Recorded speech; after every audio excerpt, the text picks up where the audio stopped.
Whether you're stuck in traffic, hitting the gym, or just winding down, we are here to spill the hottest tea from your favorite Bravo shows. From the wildest reunions to the quietest social media unfollows, we cover it all. Yeah. So welcome back to Reality TV Podcast and Clips. Subscribe if you haven't yet. Let's get into it on 3, 2, 1.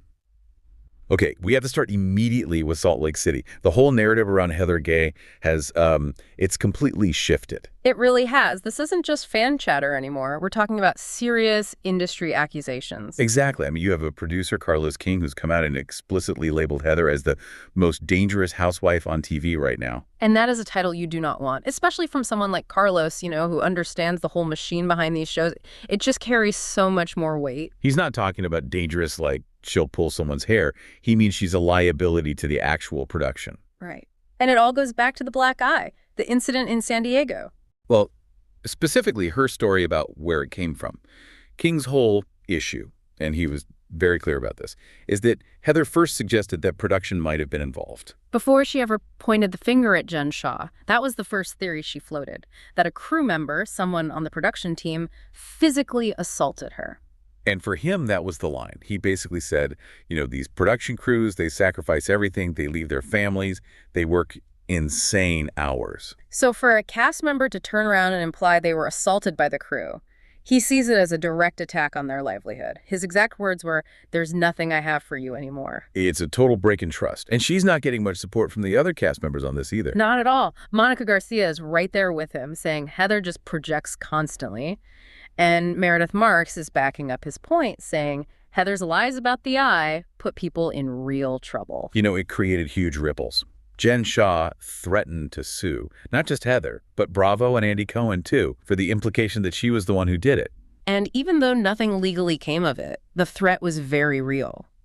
When you have talent creating narratives that could lead to lawsuits and get people fired, well, that's what dangerous means in this business. And while the producers are dealing with that, the cast is dealing with just total chaos. We have to talk about that flight from Barbados back to Utah. Oh, that sounds less like a flight and more like a hostage situation. I mean, you've got a small, confined space and all this unresolved drama. The reports say it was a full-on screaming match. Whitney, Heather, Lisa, and Meredith just going at it for the last, 30 or 40 minutes of the descent. Can you even imagine? And Brittany Bateman's account is it's vivid. She said she was literally drenched in wine. Not just a spill. She said it soaked through the seats. That's just the smell of the wine, the pressure change, the screaming. Brittany's reaction was probably the sanest thing anyone did. Yeah, she put on her headphones, watched Crazy Rich Asians, and just curled up into a fetal position. She said she was just trying not to break and give them the satisfaction. But she admitted she finally crumbled at the very end. And the fallout from that is real. She confirmed that her relationship with Meredith Marks is, well, it's nothing. Nothing was the word she used.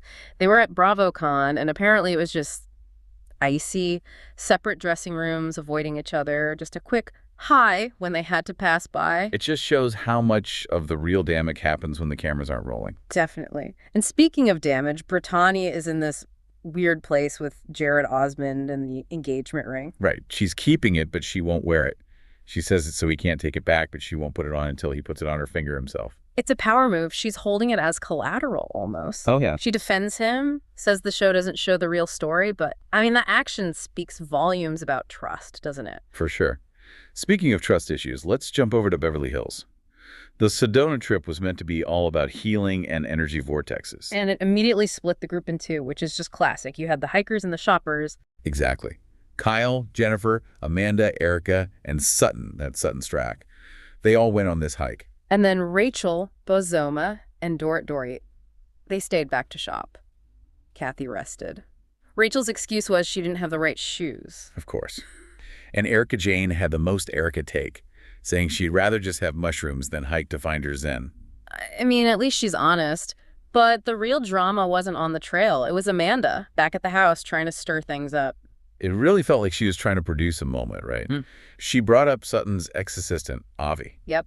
The rumor she put out there was that Avi told a friend, "Tell Amanda to call me and I'll spill all the real dirt about Sutton." And also, tell Amanda to hire me. That would really triss Sutton off. In the past, that would have sent Sutton into a complete spiral. But this time, no. She was apparently cool as a cucumber. Totally shut it down. And because she didn't react, it kind of backfired on Amanda. Yeah. The other women started looking at her like, what are you doing? They think she's just using Sutton for attention. It also didn't help that Amanda was bragging about money, saying something like, I make in a month what he makes in a year, about her husband. That never goes over well. And then Amanda got fixated on the dinner. Sutton was cooking chicken, and it wasn't served until 12:48 a.m. I mean, that is pretty late for chicken. But Amanda just would not let it go. She was complaining about it into the next day. And Sutton's explanation was that she just needed time for herself. It wasn't about the Avi stuff.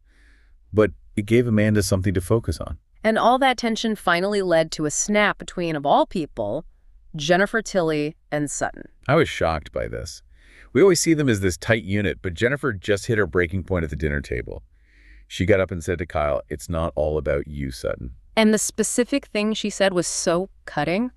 She speculated that the reason Garcelle left the friendship was because it was always about Sutton. Which is Sutton's biggest wound right now. Sutton called her out on it, too. She said, you saw how devastated I was about losing Garcelle, and you're using it against me. It was a low blow. Jennifer tried to walk it back, saying she was just venting, but she did admit she felt like Garcelle might have felt unappreciated. You could just see the cracks forming in that friendship. It was wild. But as that friendship is cracking, it seems like Dorit is actually siding with Sutton. That was an interesting shift. She backed Sutton up on the whole Avi thing, saying she would have gone to Sutton directly, not through Kyle. And she's being really open about her own stuff, too. On Watch What Happens Live, she said things with PK are not better. The quote was, it's got to get worse before it gets better. Yeah, that does not sound good. She also said she thinks Kyle has a bone to pick with her from last year. And she totally dismissed the Kyle and Mauricio reconciliation rumors as boring. She said if it were true, Kyle would be shouting it from the rooftops. She's not wrong. Oh, and Dorit said she hasn't been on a date, but she is ready. Yes, I'd like to kiss someone. Good for her. She's ready to move on. And she also dropped that the Teresa Giudice and Melissa Gorga reconciliation is real. So, big news for Jersey fans. Wow. Okay, let's head down to Potomac because Monique Samuels is weighing in on Angel and Bobby Massey's marriage. And it feels a lot like she's projecting her own past experiences here. Completely. The thing that set her off was when Angel said, I have to see if you could watch the kids. Monique really honed in on that phrase. Her argument was, you don't watch them. They're your children. She feels like asking your husband to watch the kids makes him sound like a babysitter, not a co-parent. Ashley Darby agreed with her, too, questioning the balance in their partnership. But Angel fired back.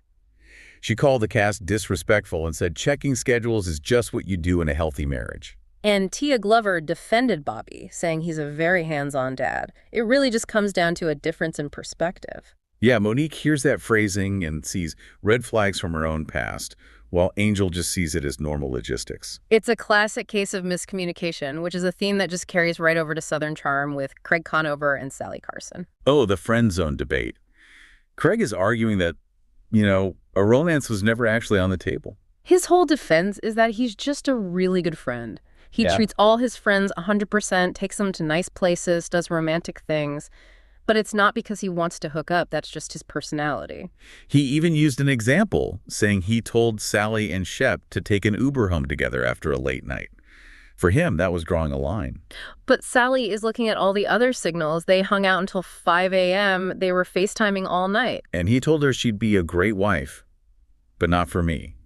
I mean, that's just a massive mixed signal. It absolutely is. So from her perspective, the chemistry was there. She felt it. And now she feels like she was led on. She insists she's not delusional. It's that classic disconnect. One person thinks they're being a great friend, and the other person feels like they're being courted. And Craig, he does have a history of blurring those lines a little bit. He does. Okay, before our final topic, we have some huge casting news from Orange County. Season 20 is shaping up. It is. Tamra Judge is officially back. She posted, "Lights, Tamra, action," and used that Nicki Minaj audio about keeping her foot on these brooches' necks. So she is coming in hot. And Katie Janelle is out. She says she was fired. But the big news is Vicky Gunvalson is reclaiming her orange. And Gretchen Rossi is sort of in limbo, maybe getting promoted to full-time. Bringing Vicky back is a huge deal. That completely changes the dynamic of the show. It signals they want to go back to that original recipe. They're counting on that long, complicated history between Tamra and Vicky to drive the whole season. All right, now we do need to address a really serious topic concerning Teddi Mellencamp. Her father, John Mellencamp, was on Joe Rogan's podcast, Well, and it caused a lot of alarm. he was very, very blunt. He said Teddy is really sick and suffering with cancer in the brain. He said it's not fucking fun. It sounded incredibly grim. It did. And Teddi had to go on her own podcast to clarify things because people were panicking. She confirmed she's dealing with massive PTSD from it all, but that the cloud is lifting. And this is the key medical detail. Her most recent scans showed no detectable cancer. That is huge, fantastic news. But, and this is important, she is not in remission yet. She has to stay on immunotherapy for another full year. Right. It takes 3 years of clear scans to be considered in remission. So her father's concern is real. She is suffering through the treatment and the trauma of it all. But the no detectable cancer part is the crucial update that got a little lost. Yeah. It's the difference between the medical facts and the actual human experience of going through it. Exactly. The chart might look good, but the patient is still going through hell. So when we look back at everything we've talked about today, from that plane ride to the dinner table feuds, there's just this huge theme of miscommunication. It is everywhere, isn't it? Well, Monique so- thinks she's helping, but Angel feels judged. Craig thinks he's just being a friend, but Sally feels like he's leading her on. It's all about the gap between intent and impact. Which leads to a final thought for you to consider. Where is the line between genuine concern and actually producing the show yourself? When someone like Amanda brings up rumors about Sutton, or Monique dissects Angel's marriage. Are they just being a concerned friend? Or are they consciously manufacturing a storyline because they know the cameras are there? At what point does checking in on a friend cross over into a strategic move for airtime? That's the billion-dollar question of reality TV. We'll be watching, so you don't have to